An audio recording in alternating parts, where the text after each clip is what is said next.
First thing is having a static web page on a CDN with some type of user authentication. Whenever I go into a project, user authentication takes absolutely forever. So in this template, I want to have it done, dusted, ready to go for my next project. And then the AI service integration, which is AI is all the rage right now. And I want to have a very standard way to integrate it into projects.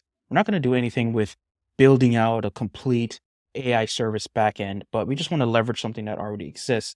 In this case, we're going to use Amazon Bedrock. And then for the infrastructure as code, I'm going to use AWS CDK and set all that stuff up to go in this project.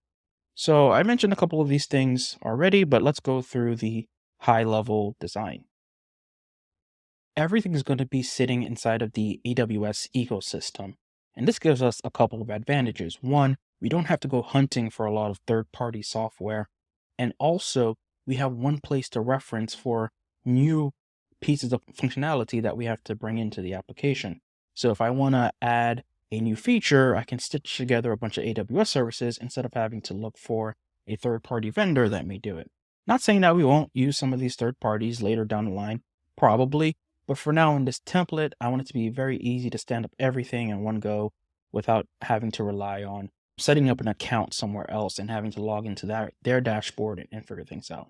So that caveat out of the way, what we're starting with here is a simple front end with CloudFront, Cognito, and API Gateway. We're going to write the front end in React. For the back end, we're just going to have two services. The first is going to be the chat service, and then the other is the tenant management service. Both of these services are going to comprise of a couple of lambdas. Overall, we're going for like a CRUD style application here, but the way we're going to write it, it's going to be easy to break it down into its own complicated microservice later on when we need that type of architecture. I do call out here the AI provider. That's going to be Amazon Bedrock. Again, we're going to want to have this be set up in a way where we can swap out that AI provider. Say if I want to use OpenAI down the line, maybe a more expensive model, a cheaper model, a model that specializes in XYZ, so we can do that. And then for the data, we're going to do a NoSQL database. We could go with MongoDB. We could go with a bunch of different technologies. I don't think that's the important part here. We're just going to start on all of the AWS free services. And as we need things, we're gonna pull them in for other projects. Okay, so that's a quick overview of the high-level design. What I want to go through next is just the chat service and specifically on what the scope is in this project. We only want to have three main functions. One is going to be sending messages within the chat itself, and then users can create new chat sessions, and then users can view their chat history. So with these three pieces of functionality, that's basic enough where we're going to demonstrate how to do this. And down the line, if we want to add new things, we can go ahead and expand this list.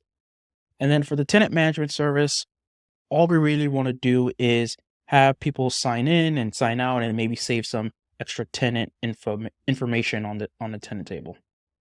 For the data model, we're going to go through and talk about three specific tables. One is the chat, then the chat messages, and then the tenant table itself. That should be enough to get the system stood up. Again, down the line, we might do some extra stuff. I have some fields here that cover tenant payment status, subscription type. So we could see how we could start to maybe implement some type of credit system or billing system. But for the scope of this project, we're going to keep it fairly simple and get the basics stood up first. All right, for the API design, there's only four endpoints here, and they kind of mirror the three pieces of functionality I had up here. So for the API design, we have 4 endpoints. The first endpoint is send message. In send message, that's essentially we're going to send over a chat in the little chat box, and the assistant's going to respond back. In create chat, that's going to allow the user to initialize a new chat, and then for get chat history, they're going to be able to see all the chats that they created. And for chat messages, get chat messages, that'll actually get the chats from our database and push them back to the front end. We are pretty much doing a very simple API here, nothing terribly complicated.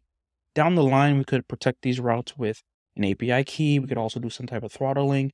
We could also do more fancy with get more fancy with like server sent events and WebSockets. We're not going to do anything like that sort in this project. Just going to do a REST API to start off with. So I kind of put everything together into a couple of easy to digest user stories, and they're nothing super surprising here, but you want the user to sign in, sign out, interact with that AI assistant, and do chat session management. Okay, so that's it for this video. If you do want to get this entire document and the updates that I'm going to be making to this document as we build out this project, or down the line, if there's anything that changes, I might come into this document, make updates, go ahead and go into the description of this video and click the link there, and you should be able to get access.